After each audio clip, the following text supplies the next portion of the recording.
The world embraced Santa Claus, Indiana, and Santa Claus, Indiana welcomed the world.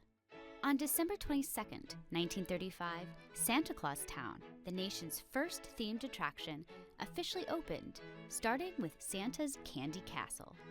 On Christmas, Carl Barrett unveiled the iconic Santa Claus statue, set on the highest hill in town, dedicated to the children of the world and in memory of undying love. The sentiment took on new meaning a decade later. As World War II raged across the seas, Operation Santa intensified its efforts, recruiting charitable organizations and Santa helpers across the nation to match the growing need. In Santa Claus, Indiana, the elves and their leader answered the call. I think he took it on as a project, a commitment, a ministry, whatever, that he was going to take care of.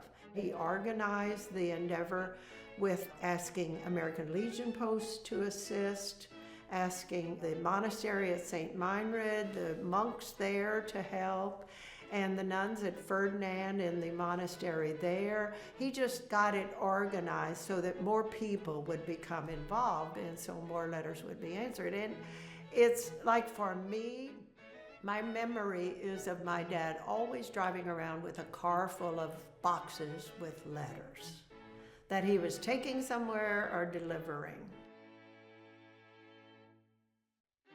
He would make them very personal. He would send a letter to the American Legion post in the town to see if they could possibly help a child that was in need. He was just one of those people that gave and thought about other people.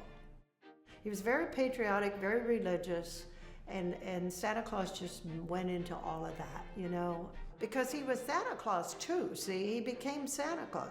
And when people say to me, how long did your dad play Santa Claus? I'm like, he never played Santa Claus. He was Santa Claus. In 1946, Santa Claus Land opened, featuring Santa Claus himself.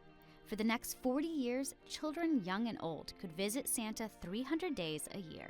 He had lots of suits. There's a picture of my mother hanging the suits on the wash line because he usually sat the children on his right knee and that velvet wore out on that knee. I believed in Santa Claus, and strangely enough, I thought my dad was Santa Claus.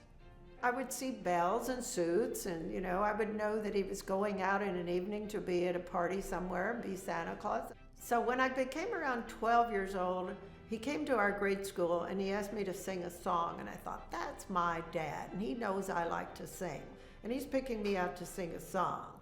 And so I got home and I said, you know, Dad, was that you? You made me say, well, yes. So after that, he would bring letters home because he had never done that before. He hadn't been brought letters home. And I would help. Around the age of 12, I started helping. But I just thought, well, my dad's Santa Claus, you know, I'm just really lucky. This is okay.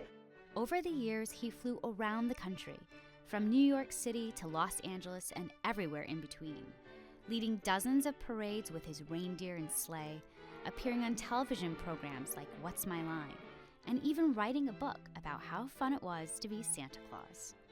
It wasn't work. It was just what he loved to do. He loved the attention. And so when he walked in a room, it would be a grand entrance, and of course everybody would get all excited. And he loved doing that. It was his life. It truly was his life. Come back and see Santa Claus again. And here you hold this little truck. And you know, when you hear the bells ringing again, see that? Huh? You know what that means, don't you? Huh? That's Christmas time, isn't it? Huh? Well, isn't that nice?